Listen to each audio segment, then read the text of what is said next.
कहानी की शुरुआत एक प्यारी सी बच्ची को दिखाते हुए होती है जिसकी उम्र 10 साल थी। उसके सिर पर सिंह भी था और साथ में उसका विंग्स भी था। इस बच्ची का नाम मलेफिसेंट होता है जो वो एक परी होती है और वो एक रहस्यमय जंगल में रहती है। यहाँ का पूरा जंगल ही जादू से भरा पड़ा है। मलेफिसेंट आज तक उसने कभी भी बाहर की दुनिया नहीं देखी थी। उसके लिए यही प्यारा जंगल होता है और यहाँ तक कि उसने अभी तक आम इंसानों को नहीं देखी थी। इस अनजान सी बच्ची फिर भी वो अपने जंगल में काफी खुश है। उस जंगल में इंसानों के अलावा बहुत से अजीबोगरीब जानवर थे। एक दिन मलेफिसेंट अपने जंगल में कहीं जा रही थी कि तभी उसे एक छोटा सा लड़का दिखाई देता है जो उसी के एज का था। मलेफिसेंट उसे कहती है कि तुम कौन हो और यहाँ पर क्या कर रहे हो। वो छोटा बच्चा मलेफिसेंट को बताता है कि मैं यहीं पास ही के किंगडम में रहता हूँ और यहाँ पर मुझे एक हीरा नजर आया था जिसे मैं उठा लिया। मलेफिसेंट उससे वो अपने जंगल का हीरा मांग लेती है, जिसके बाद वो उससे कहती है कि चलो मैं तुम्हें तुम्हारे किंगडम तक छोड़ आती हूँ। तब वो लड़का कहता है कि ठीक है मैं चला तो जाता हूँ, लेकिन क्या तुम मुझसे दोस्ती करोगी और अगर मैं दोबारा इस जंगल में आया तो क्या हम खेल सकते हैं। तब मलेफिसेंट कहती है कि यह जादुई जंगल है इसलिए तुम्हारा यहाँ पर आना ठीक तो नहीं है, लेकिन इस बात के लिए सोचेंगे। अब जाने से पहले दोनों हैंड शेक करते हैं। तब मलेफिसेंट को कुछ करंट जैसा लगता है, वो इसलिए क्योंकि उस लड़के के पहने गए लोहे की रिंग से लगा था। मलेफिसेंट उसे बताती है कि लोहा परियों को जला देता है, तो आइंदा अगली बार आना तो इसे पहन कर मत आना। इसके बाद वो लड़का अपने किंगडम में वापस चला जाता है, लेकिन जो किंगडम से वो बच्चा आया था वो किंगडम इस किंगडम पर कब्जा करना चाहता था और इस लड़के के माता पिता भी जिंदा नहीं थे। लेकिन इसी के साथ इन दोनों में काफी अच्छी दोस्ती हो गई थी और इन दोनों को ऐसा फील ही नहीं होता कि ये दोनों एक दूसरे दुश्मन किंगडम से हैं। ये दोनों एक साथ खेलते रहे और इसी की तरह कई साल गुजर जाते हैं। वो लड़का हर रोज यहाँ आता और दोनों साथ में मिलकर खेलते रहते और इसी के साथ काफी दिन गुजर जाते हैं और दोनों 16 साल के हो गए थे और एक दूसरे को पसंद करने लगे थे। मलेफिसेंट को लगता था कि इंसान परियों के दुश्मन नहीं है, वो बहुत अच्छे होते हैं। उसे ये भी नहीं पता था कि उनमें ग्रिड यानी लालच भी होती है। एक दिन मेलेफिसेंट सोचने लग जाती है कि उस लड़के को आए हुए काफी दिन गुजर गए हैं और उसे उस लड़के की एक और बात याद आती है। उसने कहा था कि जब मैं बड़ा हो जाऊंगा तब मैं अपने किंगडम पर कब्जा करूंगा और यहाँ के किला को भी मैं हासिल कर लूंगा। यानी मलेफिसेंट को उस समय भी याद नहीं आया था कि वो लड़का कितना लालची था। कुछ दिन बाद मेलेफिसेंट देखती है कि दूसरे किंगडम का राजा अपने सोल्जर के साथ कब्जा करने आया है। मलेफिसेंट अपने जंगल की परी होती है और वो अपने जंगल को प्रोटेक्ट करना अच्छे से जानती थी। वो उनके सामने आ जाती है और अब वो काफी ज्यादा पावरफुल थी। वो राजा से कहती है कि तुम अंदर नहीं आ सकते, तो राजा कहता है कि मैंने तुमसे तो नहीं पूछा और इसी के साथ वो अपने लोगों को ऑर्डर देता है कि मुझे इस परी का डेड बॉडी चाहिए। जिसके बाद राजा का आर्मी जंगल की तरफ जाने लगती है, लेकिन जंगल से अजीबोगरीब क्रिएचर्स घोड़े पर बैठे हुए सोल्जर पर अटैक कर देते हैं और अब राजा और उसकी आर्मी पूरी तरह से जख्मी हो जाती है। सारे के सारे इंसान वहाँ से डर कर भागने लगते हैं कि ये जंगल तो जादुई है और हम सभी यहाँ पर आकर गलती कर दी है। जिसके बाद राजा अपने किंगडम में वापस चला जाता है। वो अब काफी बूढ़ा और काफी ज्यादा कमजोर भी हो चुका था, इसलिए वो सभी लोगों को इकट्ठा करके कहता है कि तुम सब जानते हो ना कि उस जंगल में कितना ज्यादा खजाना है और मैं शुरू से चाहता था कि हम उस जंगल पर कब्जा करेंगे, लेकिन अब मेरी इतनी बुरी हालत को देखकर नहीं लगता है कि मैं वहाँ पर जाकर लड़ सकता हूँ। लेकिन अब मैं तुम सभी से एक वादा करता हूँ कि जिसने भी उस मलेफिसेंट को मार दिया मैं उसकी शादी अपनी बेटी से कर दूंगा। तभी उनमें से एक लड़का बाहर निकल कर आता है और कहने लगता है कि मैं जाऊंगा वहाँ पे, और ये वही लड़का होता है जो मलेफिसेंट के साथ जंगलों में खेला करता था, जिसका नाम स्टीफेन। जिसके बाद स्टीफेन कई साल बाद जंगल में मलेफिसेंट से मिलने के लिए जाता है। मिलने पर मलेफिसेंट उससे पूछती है कि इतने अरसे तुम कहाँ थे, तुम्हें जरा भी ख्याल नहीं आया हमारी दोस्ती का। तब स्टीफन कहता है कि मुझे माफ कर दो, मैं अपने राजा के कामों के काफी घुल मिल गया था, लेकिन मैं तुम्हें आज तक नहीं भूला और आज भी मैं तुम्हें यही बताने आया हूँ कि मेरा किंगडम का राजा तुम्हें मारना चाहता है, इसीलिए मैं तुम्हारी प्रोटेक्शन यानी तुम्हारी हिफाजत के लिए ही आया हूँ। और आपस में बातें करने लगते हैं। मलेफिसेंट उससे कहती है कि मैंने तुम्हें माफ किया। अब यहाँ पर उसे तो बिल्कुल भी नहीं पता था कि इंसान किस कदर बुरे होते हैं और यह कहते हुए वो उस पर यकीन कर लेती है। लेकिन स्टीफन बहुत ज्यादा लालची इंसान था। वो उसे नशे की दवाई पिला देता है पानी में और पीते ही वो एकदम से बेहोश हो जाती है। जिसके बाद स्टीफन अपने चाकू से उसे मारने की कोशिश करता है, लेकिन वो इसमें नाकाम रह जाता है। अगली सुबह जब मलेफिसेंट आंखें खोलती हैं, तो वो देखती है कि उसके तो पर ही नहीं होते, उसके पीठ पर काफी ज्यादा जख्म होता है। उसे यह देखकर अपने आंखों पर यकीन ही नहीं हो रहा था और वो दर्द से चिल्लाने लगती है क्योंकि अब वो पहले जैसा परी नहीं रही। दूसरी तरफ हम देखते हैं कि स्टीफन मलेफिसेंट का पर लेकर उसी राजा के पास जाता है और कहता है कि मैंने किया हुआ वादा पूरा कर दिया। इस काम से राजा काफी खुश हो जाता है और वो उसे इस किंगडम का राजा बना देते हैं। दूसरी तरफ जंगल में हमें मलेफिसेंट दिखाई जाती है जो कि काफी उदास थी क्योंकि अब वो उड़ नहीं सकती थी। वो एक जंगल में जा रही होती है। तब वो देखती है कि एक शिकारी एक कौवे को मारने वाला था। उसे यह देखकर रहा नहीं जाता, इसलिए वो फौरन उस कौवे को इंसान बना देती है। वो शिकारी डर कर वहाँ से भाग जाता है। वो कौवा मलेफिसेंट के पास आकर थैंक्स बोलता है और पूछने लगता है कि आपने ऐसा क्यों किया। तब मलेफिसेंट कहती है कि मैं नहीं बता सकती, बस ऐसे ही। तब वो कौवा यानी आदमी कहता है कि अब मैं सारी जिंदगी आपका गुलाम रहूंगा, आप जो मुझसे कहेंगी मैं वो हर बात मानूंगा, क्योंकि वो इंसान बनने पर काफी खुश होता है। मेलेफिसेंट भी इस बात से काफी खुश होती है और उसका नाम डेविल रखती है। तब डेविल सिर्फ मेलेफिसेंट को इन्फॉर्मेशन ला कर देता था। मेलेफिसेंट को यहाँ पर पता चलता है कि स्टीफन ने सिर्फ और सिर्फ राजा बनने के लिए ही उसका पर काटा था, इसलिए वो अब इंसानों से नफरत करने लगती है और उसका ट्रस्ट इंसानों से खत्म हो जाता है। अगले सीन में हम देखते हैं उस किंगडम में स्टीफन का राजा के बेटी के साथ शादी हो जाती है, जिसके बाद उसकी एक बेटी भी पैदा होती है। इसी खुशी में उस हवेली में काफी ज्यादा सेलिब्रेशंस हो रही थी और इसीलिए पता भी नहीं चल पा रहा था कि वहाँ पर कौन कौन आ रहा था और कितने कितने दूर से आ रहा था। और इसी का फायदा उठाते हुए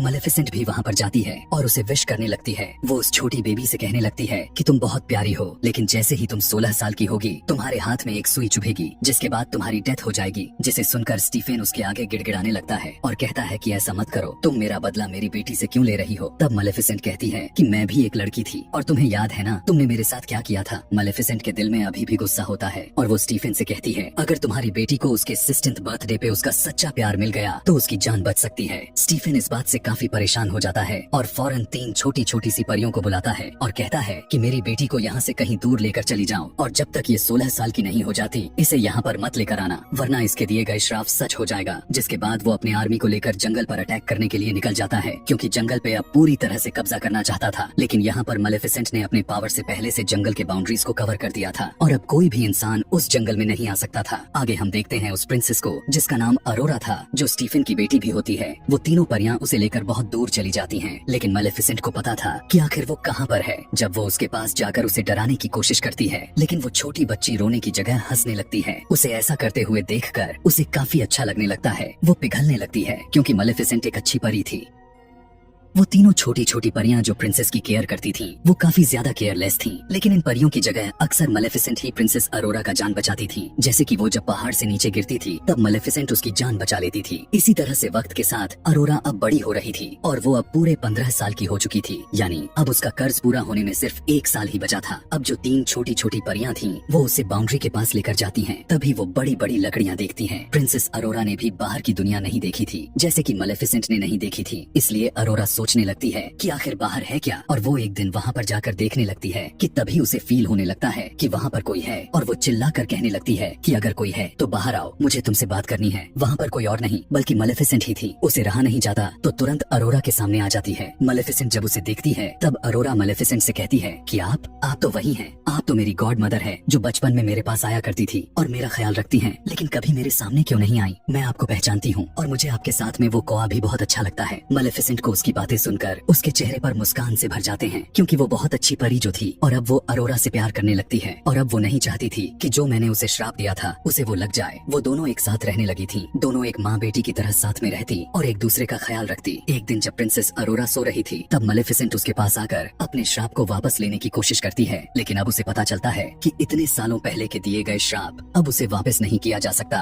और इसी बात को लेकर मेलेफिसेंट काफी परेशान भी थी, क्योंकि उसका 16वां बर्थडे आने ही वाला था। इसलिए अब वो दुआ करने लगती है कि जल्द ही इसे इसका सच्चा प्यार मिल जाए ताकि उसकी यह कर्ज रिवर्स हो जाए। सुबह में हम देखते हैं कि जंगल में मेलेफिसेंट और अरोरा दोनों बातें कर रही होती हैं। प्रिंसेस अरोरा मेलेफिसेंट से पूछती है कि आपके पर कहाँ गए, यहाँ पर सारी परियों के पर होते हैं लेकिन आपकी तो नहीं है। उसकी बात सुनकर मेलेफिसेंट कहती है कि मेरे भी पर हुआ करते थे, लेकिन किसी इंसान ने उसे मुझसे छीन लिया। जिसने छीना मैं उनके साथ बहुत खुश थी, मैं आसमान में बहुत ऊंचा उड़ा करती थी और मुझे वो काफी याद भी आते हैं। और वो इस बात को कहते हुए काफी इमोशनल भी हो जाती है। तब प्रिंसेस अरोरा उसे चुप कराती है और कहती है कि आप परेशान ना हो, मेरा कल 16th बर्थडे है। मैं उन तीनों परियों से जिसने मेरा देखभाल करती है, मैं उनसे इजाजत लेकर आपके पास रहने आ जाऊंगी। लेकिन मेलेफिसेंट जानती थी कि ऐसा कुछ भी नहीं होने वाला था जब तक कि उसे उसकी सच्चा प्यार नहीं मिल जाता। जिसके बाद प्रिंसेस अरोरा वहाँ पर अपने घर जाने लगती है कि तभी रास्ते में उसे एक लड़का दिखाई दे देता है जो दिखने में काफी ज्यादा हैंडसम और खूबसूरत था। जब वो दोनों एक दूसरे की तरफ देखते हैं तब दोनों एक दूसरे को पसंद करने लगते हैं। खैर उसके बाद प्रिंसेस अरोरा वहाँ से सीधा अपने घर चली जाती है और उन तीनों परियों से कहती है कि मैं अब यहाँ से जाना चाहती हूँ। वो उनसे यहाँ से दूर मेलेफिसेंट के पास जाना चाहती थी। तब परियां सोचने लग जाती हैं कि शायद इसे उसकी बात का पता चल चुका है और वो अपने पेरेंट्स के पास जाने के लिए कह रही है। इसलिए वो तीनों परियां उसे सारा कुछ सच सच बता देती है कि आखिर उसके साथ क्या हुआ था, और यह भी कहती हैं कि एक मेलेफिसेंट नाम की एक परी है जो तुम्हारी जान लेना चाहती है। इस बात को सुनकर अरोरा को उसकी बातों बातों पर यकीन नहीं आता। वो काफी उदास होकर मेलेफिसेंट के पास जाती है और उससे कहती है कि क्या जो मैं सुना वो सारा कुछ सच है। तब मेलेफिसेंट उससे कहती है कि हाँ, यह सब सच है। मैंने तुम्हें श्राप दिया था, लेकिन अब मेरा दिल बदल चुका है। यह सब मैंने तुम्हारे फादर की वजह से किया था। मैं भी अब नहीं चाहती कि तुम मर जाओ। मैं तुमसे बहुत प्यार करती हूँ। लेकिन प्रिंसेस अरोरा काफी ज्यादा हर्ट हो जाती है और वहाँ से चली जाती है। वो सीधा अपने फादर यानी स्टीफन के गले में लग जाती है और रोते हुए अरोरा अपने डैड से कहती है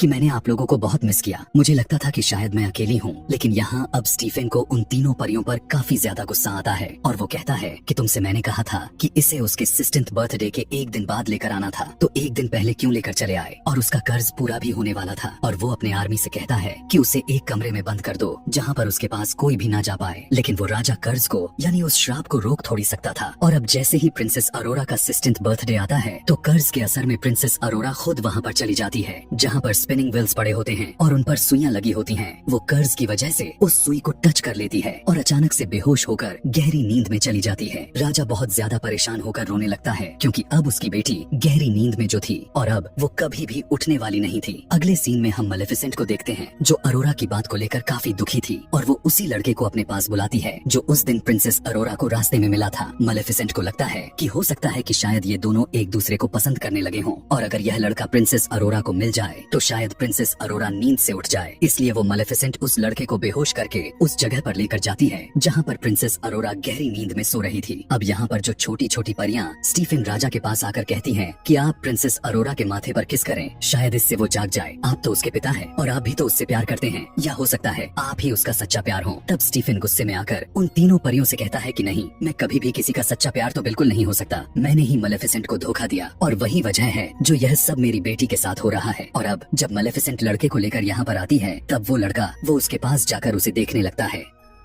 तब भी प्रिंसेस अरोरा नहीं जागती। मेलेफिसेंट को पता चल जाता है कि यह उसका ट्रू लव तो नहीं है और वो इस बात को लेकर काफी ज्यादा रोने लग जाती है और उसे अपनी गलतियों का एहसास होने लगा था और उससे कहती है कि मैं तुम्हें बहुत याद करूंगी, मैं तुम्हारी स्माइल को काफी मिस करूंगी। यह कहते हुए मेलेफिसेंट उसके माथे पर किस करती है और वहाँ से जाने लगती है। लेकिन तभी उसके पीछे से आवाज आती है, आप कहाँ जा रही हो? और यह आवाज प्रिंसेस अरोरा की होती है। उसका सच्चा प्यार कोई और नहीं बल्कि मेलेफिसेंट ही थी क्योंकि वो उसे दिल से प्यार करती थी। प्रिंसेस अरोरा मेलेफिसेंट से कहती है कि मैं आपके साथ जंगल में चलूंगी। तब मेलेफिसेंट उसे अपने साथ लेकर जाने लगती है कि तभी स्टीफन के लोग उस पर जाल डाल देते हैं। वो लोहे का जाल होता है जो कि परियों को जला सकता था। यहाँ पर सभी सोल्जर मिलकर मेलेफिसेंट को काफी बुरी तरह से मारने लगते हैं। गुस्से में आकर मेलेफिसेंट अपने कौवे को ड्रैगन बना देती है और वो कौवा ड्रैगन बनते ही अपने मुंह से आग निकालने लगता है और सभी सोल्जर को जलाकर राख कर देता है, जिसके बाद मेलेफिसेंट आजाद हो जाती है। लेकिन तभी वहाँ पर किंग स्टीफन अपने लोगों के साथ आ जाता है और उसने अपने शरीर पर लोहे की शील्ड पहनी होती है ताकि वो हमेशा के लिए मेलेफिसेंट को जान से मार दे। यहाँ दूसरी तरफ प्रिंसेस अरोरा को मेलेफिसेंट का कटा हुआ पर नजर आ जाते हैं और वो पर अब मूव करने लगता है। ऐसा लग रहा था उसे भी पता चल गया है कि मेलेफिसेंट यानी उसकी मालिक उसके पास आई हैं, जिसके बाद प्रिंसेस अरोरा उस पर को आजाद कर देती है और वो पर तुरंत जाकर मेलेफिसेंट के पीछे लग जाता है। मेलेफिसेंट अब तैयार थी उड़ने के लिए और वो स्टीफन को अपने साथ उड़ाकर आसमान में लेकर जाती है। स्टीफन उस पर अटैक करने लगता है जिससे दोनों ही नीचे गिरने लगते हैं और स्टीफन ने मेलेफिसेंट के पर को पकड़ा होता है ताकि वो उड़ ना सके। लेकिन जैसे ही वो दोनों जमीन पर गिरने वाले होते हैं मेलेफिसेंट अपने पर को खोल लेती है और उड़ जाती है। लेकिन इस वजह से स्टीफन जमीन पर गिरकर मर जाता है। यानी अब ये लालची आदमी इस दुनिया में नहीं रहा। अगली सुबह में हम देखते हैं कि मेलेफिसेंट उन सभी बाउंड्रीज को हटा देती है जो उसने जंगल को घेरा हुआ था। वहाँ पर अब दोबारा से फूल खिलने लगते हैं और उस जंगल के सभी लोग मजे से रहने लगते हैं। जिसके बाद मेलेफिसेंट प्रिंसेस अरोरा से कहती है कि आज से तुम इस जंगल की रानी हो। इस तरह से वहाँ पर किंगडम है। आगे हमें दिखाया जाता है कि उस किंगडम के लोग अभी तक मेलेफिसेंट को अपना नहीं मानते थे। वो समझते थे कि इसने हमारी प्रिंसेस को चुराया और वो प्रिंसेस अरोरा को मारना चाहती है। यहाँ से सीन शिफ्ट होता है और हमें जंगल में प्रिंसेस अरोरा को दिखाया जाता है। वो वहाँ की रानी बन चुकी थी, इसीलिए वो काफी खुश थी और बहुत से बोलने वाले क्रिएचर के साथ मस्ती कर रही थी। सभी लोग उसके पास अपने अपने दुख दर्द लेकर आते थे। उसे बताया जाता है कि यहाँ से एक क्रिएचर गायब हो चुकी है और वो वही क्रिएचर था जिसे वो आदमी उस रात उसे चुरा कर भागा था। यह सुनकर प्रिंसेस अरोरा काफी परेशान हो जाती है कि तभी वहाँ पर वही छोटी छोटी तीनों परियां उसके पास आती हैं और उसे खुश करने के लिए उसका क्राउन लेकर भागने लगती हैं ताकि वो भी उसके पीछे पीछे आए। अब जैसे ही प्रिंसेस अरोरा उन तीनों के पीछे जाती है तब उसके सामने वही लड़का आ जाता है जो इस कहानी के पार्ट 1 में उसके पास आया था। लेकिन उस समय उसका वो ट्रू लव नहीं था और वो भी एक प्रिंस था और उसका नाम प्रिंस फ्लिप था और वो भी काफी समय से प्रिंसेस अरोरा को पसंद करता था। और यहाँ जब वो उसके पास आता है तब वो उसे प्रपोज कर देता है, जिसे सुनकर अरोरा भी काफी खुश हो जाती है क्योंकि वो भी उसे पसंद करती थी। इस सारे नजारे को मेलेफिसेंट का कौआ यानी डेवियल भी देख रहा था था, जिसके बाद वो सब कुछ मालेफिसेंट को बता देता है। तब मालेफिसेंट यह सुनते ही वहाँ से उड़कर प्रिंसेस अरोरा से बात करने के लिए चल देती है। वहीं दूसरी तरफ फ्लिप अपने पेरेंट्स को बताने के लिए जाता है कि मुझे एक लड़की पसंद आ चुकी है, और वो अपने किंगडम में प्रवेश करता है। वहाँ पर जाकर वो अपने फादर किंग और मदर क्वीन को यह बात बताता है कि मैं उस लड़की को प्रपोज कराया हूँ और उसने एक्सेप्ट भी कर लिया है। उसकी इस बात को सुनकर उसके फादर यानी किंग काफी ज्यादा खुश हो जाते हैं, लेकिन क्वीन तो सैड हो जाती है। लेकिन वो अपने बेटे को यह बिल्कुल भी मालूम नहीं चलने देती कि वो ऐसा नहीं चाहती। तब वो कहती है कि चलो ठीक है, प्रिंसेस अरोरा और उसके गॉड मदर यानी मालेफिसेंट को डिनर पर बुला लेते हैं। जंगल में हम मालेफिसेंट को प्रिंसेस अरोरा के पास देखते हैं। मालेफिसेंट कहती है कि तुम्हें मुझसे एक बार पूछ लेना चाहिए था उस लड़के से इंगेज करने से पहले, और वो उसे बताती है कि सच्चे प्यार जैसे कोई भी चीज नहीं होती, क्योंकि लड़के हमेशा धोखा ही देते हैं, और यही होता है कि तुम्हारा ट्रू लव मैं हूँ और मैं ही हूँ जो तुमसे दिल से प्यार करती हूँ, इसीलिए तुम्हारी भलाई के लिए मैं कह रही हूँ। तब प्रिंसेस अरोरा कहती है प्लीज आप ऐसा ना कहें, अगर आपको किसी ने धोखा दिया तो इसका मतलब ये भी तो नहीं कि इस तरह दुनिया में बाकी के लोग भी हों। तब मालेफिसेंट कहती है कि ठीक है, मैं तुमसे प्यार करती हूँ, इसीलिए तुम्हारी बात मान रही हूँ। मालेफिसेंट उसकी मासूमियत को देखकर उसकी बात मान जाती है। आगे हम देखते हैं वो दिन भी आ जाता है जो इन दोनों के फैमिली साथ में मिलकर डिनर करने वाले थे कि तभी हम देखते हैं कि क्वीन अपने एक सीक्रेट क्लोजेट में जाती है। उसके वहाँ पर जाते समय हम देख पाते हैं कि वो तो एक आयरन फैक्ट्री है। वहीं पर हम ग्लोइंग फ्लावर को भी देखते हैं, और उसी के साथ वहाँ पर वो क्रिएचर भी था जिसे वो आदमी ने चुराया था। क्वीन वहाँ पर जाकर उस आदमी को जल्दी से काम को पूरा करने के लिए कहती है कि तभी वहाँ पर हम स्पिनिंग व्हील को भी देखते हैं जिस पर सेम उसी तरह का सुई लगी हुई थी। यहाँ पर हमें क्वीन के सीक्रेट के बारे में कुछ ज्यादा नहीं पता चल पाता। अब दूसरी तरफ मालेफिसेंट का कोआ, जो कि अब इंसान के रूप में खड़ा था, और प्रिंसेस अरोरा डिनर पर जाने के लिए तैयार हो जाते हैं। मालेफिसेंट जैसे उस किंगडम में अपना पैर रखती है, तब वहाँ के सभी लोग उससे डर कर छुपने लग जाते हैं, और कुछ लोग तो अपना वेपन्स भी लेकर अलर्ट हो जाते हैं। उन्हें ये लग रहा होता है कि मालेफिसेंट एक चुड़ैल है, लेकिन मालेफिसेंट उन सभी की शक्ल को देखकर एंजॉय कर रही होती है और उन्हें कुछ भी नहीं कहती और आगे की तरफ बढ़ती रहती है। जिसके बाद वो तीनों अंदर पहुँच जाते हैं और सभी लोग मिलकर अपना अपना डिनर स्टार्ट करते हैं। यहाँ पर क्वीन मालेफिसेंट से अच्छी अच्छी बातें करने की बजाय उसका पुराना वक्त उसे याद दिलाती है कि तुम ही थी ना जिसने इस बेचारी को श्राप दिया था। उसकी बातें सुनकर किसी को भी अच्छी नहीं लग रही होती है। यही नहीं, वो मालेफिसेंट से ये भी कहती है कि तुमने तो इंसानों को भी मारा था, याद है ना? तब मालेफिसेंट कहती है कि आपके किंगडम के कुछ लोग मेरे जंगल में आए थे, मेरे क्रिएचर चुरा कर भाग रहे थे। अब इनमें बातें बढ़ने लग जाते हैं। यह सुनते हुए किंग अपने बीवी यानी क्वीन से कहता है कि खामोश हो जाओ, ये कैसी कैसी बातें किए जा रही हो। और दूसरी तरफ अरोरा भी कहती है कि प्लीज आप भी शांत हो जाए, लेकिन क्वीन फिर भी बाज नहीं आती और अजीब अजीब बातें करने लगती है। वो कहने लगती है कि अगर मेरे बेटे की और प्रिंसेस अरोरा की शादी हो गई तो इसकी असली मदर कौन होगी। यह सुनकर मालेफिसेंट को काफी दुख होता है, क्योंकि वो खुद को ही प्रिंसेस अरोरा की मदर मानने लगी थी। उसकी यह बात सुनते ही गुस्से में आ जाती है और ग्रीन कलर एनर्जी बाहर निकालते हुए अपने विंग को फैला लेती है और सभी लोग दूर जाकर गिरते हैं। यह देखकर क्वीन डर कर किंग के पीछे छुप जाती है, लेकिन किंग भी बेचारे वो भी नीचे गिर जाते हैं। यह देखकर क्वीन ऊंची ऊंची बोलने लगती है कि मालेफिसेंट ने किंग को श्राप दे दिया है, और अरोरा उनकी बात पर यकीन कर लेती है और मालेफिसेंट से कहती है कि प्लीज आप अपना श्राप वापस ले लें, आखिर क्यों बार बार सब पर श्राप डालती रहती हैं। तब मालेफिसेंट कहती है कि अरोरा तुम भी यह कह रही हो जो मैंने ऐसा कुछ भी नहीं किया। लेकिन प्रिंसेस अरोरा मालेफिसेंट की बातों पर यकीन ही नहीं करती, क्योंकि क्वीन ने उसे काफी अच्छे तरीके से टैकल कर लिया होता है कि तभी वहाँ पर सोल्जर्स भी आने लगते हैं जो कि मालेफिसेंट के ऊपर अटैक करने वाले थे।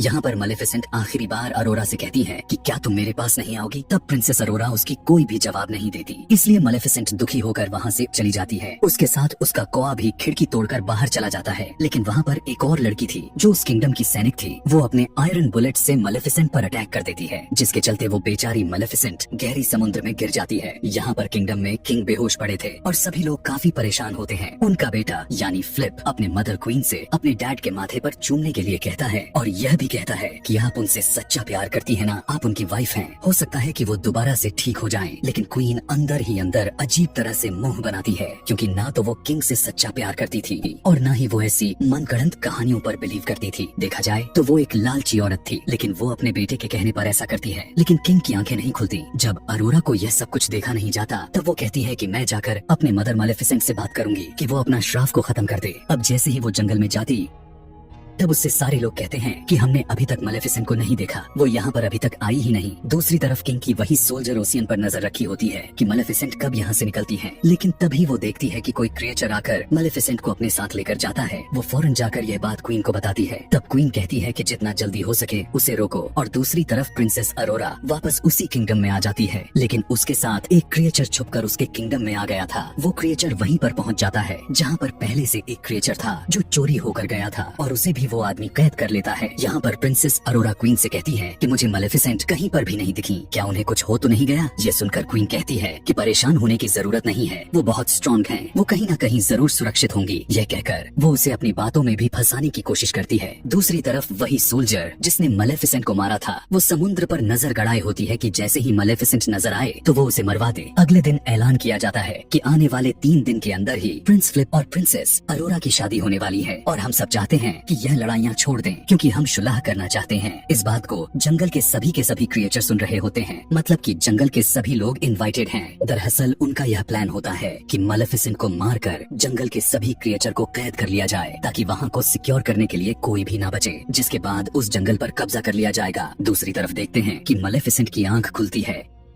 वो काफी जख्मी होती है कि तभी उसे वहाँ पर कुछ क्रिएचर की आवाज आती है जो कह रहे होते हैं कि हम इंसानों पर अटैक करने वाले हैं। इन सभी के भी बड़े बड़े विंग्स होते हैं और सिर पर सिंह होते हैं और बिल्कुल मेलेफिसेंट की तरह ही लग रहे होते हैं। वो जंगल में रहने के लिए आए थे क्योंकि उन्हें लग रहा था कि जंगल उनके लिए सेफ पॉइंट होने वाला है। मेलेफिसेंट भी ये सब बातें सुन रही होती है और उनमें से एक मेलेफिसेंट के पास आकर कहता है कि हम सभी में भी अपना पावर ट्रांसफर करो, इंसानों को कैसे हराया जा सकता है हमें भी बताओ। लेकिन उसके इस हरकत से मेलेफिसेंट गुस्से में आकर उसे दूर फेंक देती है। इन सभी का लीडर का नाम बोरा होता है। वो जब देखता है कि मेलेफिसेंट के अंदर इतना ज्यादा पावर है कि वो किसी को भी इतनी दूर फेंक सकती है तो वो कुछ भी कर सकती है, यह जानने के बाद वो काफी खुश भी होता है क्योंकि अब उसे टैकल करने में काफी आसानी होने वाली है। अब बोरा का साथी मेलेफिसेंट को अपने साथ केव में लेकर आ जाता है और उसे बताने लगता है कि यहाँ पर बुरी और अच्छी फेरिस एक साथ रहा करती थी क्योंकि इंसानों ने उन्हें काफी ज्यादा हंट करने लग गए थे, जिस वजह से उन्हें एक साथ रहना पड़ा था। जिसके बाद वो मेलेफिसेंट को लेकर एक स्ट्रक्चर के पास आ जाता है जो वो एकदम से स्टिल था, कोई भी मूवमेंट नहीं कर रहा था। बोरा का साथी उसे बताता है कि मेलेफिसेंट देखो, तुम इन्हीं के औलाद में से हो और तुम आखिरी परी हो जिसमें पावर्स बचे हुए हैं। वो आदमी मेलेफिसेंट से कहने लगता है कि तुम बहुत ही ज्यादा पावरफुल हो और जल्द ही तुम एक ऐसे स्टेज पर पहुंचने वाली हो जिससे तुम दुनिया के सबसे ज्यादा ताकतवर बनने वाली हो, लेकिन वो आखिरी स्टेज तुम अभी पार नहीं कर पाई हो और वो है प्रिंसेस अरोरा को माफ करना, क्योंकि सारी जिंदगी तुमने उससे प्यार किया है, उससे मोहब्बत की है और इसके लिए किसी को बहुत करेज चाहिए जो किसी को दिल से माफ कर दे, और जो किसी को दिल से माफ कर देता है वही इस दुनिया का सबसे ताकतवर इंसान होता है। उसकी यह बात सुनकर मेलेफिसेंट कहती है कि नहीं, मैं उसे माफ नहीं कर सकती, मैंने उसे हमेशा प्यार किया लेकिन उसने मुझे धोखा दिया। कि तभी वहाँ पर बोरा भी आ जाता है। वो उससे कहता है कि प्रिंस फ्लिप और प्रिंसेस अरोरा की शादी हो रही है और ये हमारे पास यही सही वक्त होगा उन पर हमला बोलने के लिए। लेकिन इस बात को सुनकर मेलेफिसेंट यहाँ पर बिल्कुल चुप रहती है। दूसरी तरफ हम यह देखते हैं कि प्रिंसेस अरोरा को क्वीन अपने बहके बातों में फंसाने लगती है, उसे फुसलाने लग जाती है और उसी बातों को सुनकर प्रिंसेस अरोरा को यह फील भी होने लग जाता है। इसीलिए वो प्रिंस फ्लिप के पास जाती है और उससे कहती है कि मैं सिर्फ आपके लिए ही बर्दाश्त कर रही हूँ, वरना मुझे क्वीन अच्छी बिल्कुल भी नहीं लग रही है। दूसरी तरफ हम यह देख पाते हैं कि क्वीन के वही आदमी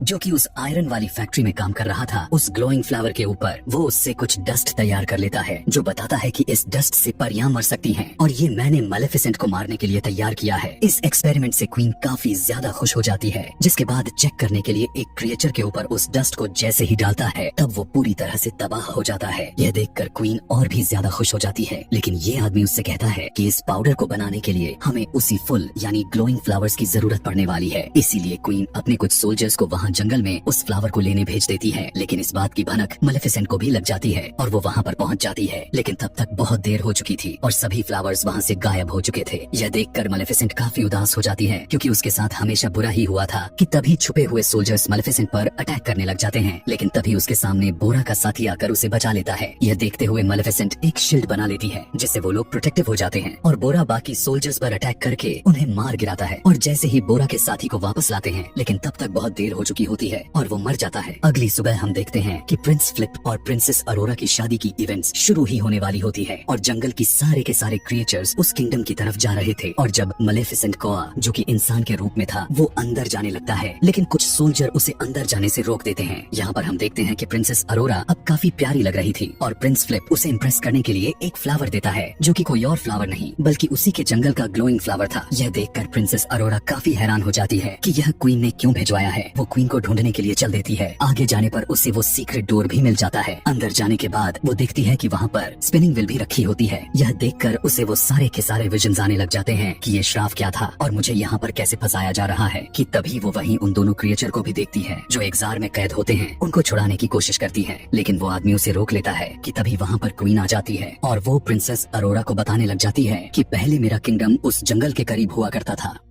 लेकिन इन सभी क्रिएचर्स यानी मलेफिसेंट के पूर्वजों ने मिलकर मेरी किंगडम पर नुकसान पहुंचा दिया और जिसकी वजह से मेरे फादर मारे गए। इवन जब मेरा भाई इस बात को लेकर उस जंगल में सुलह करने के लिए गया, तब उस जंगल के सभी क्रिएचर ने मिलकर मेरे भाई को भी मार डाला और जब मैं अकेली बच गई तब मुझे किंग से शादी करना पड़ गया, जो कि इस समय वो मेरा हस्बैंड है, लेकिन मैं उससे प्यार बिल्कुल भी नहीं करती। तब क्वीन कहती है कि मैं तुम सबसे बदला लेकर रहूंगी। क्वीन सोल्जर को ऑर्डर देती है प्रिंसेस अरोरा को एक रूम में कैद कर दिया जाए और ऐसा ही होता है। उसे कैद कर दिया जाता है और फिर उन सभी क्रिएचर्स को भी एक रूम में बंद कर दिया जाता है और फिर वही पाउडर उनके सामने फेंका जाता है जो कि उस आदमी ने तैयार किया था, जिसकी वजह से सारे के सारे क्रिएचर्स वीक होने लग जाते हैं। यहाँ पर जिस रूम में अरोरा होती है, उसी रूम में उसके लिए शादी के कपड़े रखे गए होते हैं, जो अब प्रिंसेस अरोरा उस कपड़े को फाड़कर एक रस्सी बना लेती है और उस बिल्डिंग से नीचे जाने की कोशिश करने लगती। लेकिन तभी वहाँ पर सोल्जर्स आ जाते हैं। यह देखते हुए प्रिंसेस अरोरा उनको रूम में ही बंद करके वहाँ से चली जाती है। मलेफिसेंट का कोआ, जो कि अभी इंसानी रूप में ही था, अब वो किंगडम में किसी तरह करके प्रवेश कर चुका था और दूसरी तरफ प्रिंस फ्लिप अपने बीमार फादर के पास बैठा होता है और उसे कुछ भी पता नहीं था यहाँ पर क्या चल रहा है। अब क्वीन के ऑर्डर्स पर उसके सोल्जर्स बहुत सारे बॉम्ब फेंकने लगते हैं। वहीं दूसरी तरफ बोरा भी अपने लोगों के साथ इस किंगडम पर अटैक करने के लिए आ रहा होता है। यहाँ दूसरी तरफ अरोरा मौका देखकर उस छत से लटकते हुए नीचे आ जाती है किंग के रूम में, जहाँ पर फ्लिप भी मौजूद था। वो उसे सब कुछ बता देती है कि क्वीन ने मेरे साथ क्या किया और मलेफिसेंट ने आपके फादर को श्राप नहीं दिया बल्कि आपके मदर ने ही दिया है। यह सुनकर प्रिंस काफी ज्यादा हैरान हो जाता है। वहीं दूसरी तरफ हम देखते हैं कि बोरा और उसके साथी किंगडम पर अटैक करने के लिए घुसने लगते हैं, लेकिन किंगडम वाले उन पर उसी बनाए हुए पाउडर से अटैक किया जा रहा होता है, जिसमें बोरा के बहुत से लोग हवा में ही खत्म हो जाते हैं। प्रिंसेस अरोरा को वही मलेफिसेंट का कोआ दिखाई देता है जो अभी आदमी ही बना होता है। वो उससे कहती है कि हमें लोगों की जान को बचाने के लिए यहाँ की चर्च का दरवाजा खोलना होगा और दोनों मिलकर उस दरवाजे को खोलने लगते हैं। यहाँ पर हम देखते हैं कि उन छोटी छोटी परियां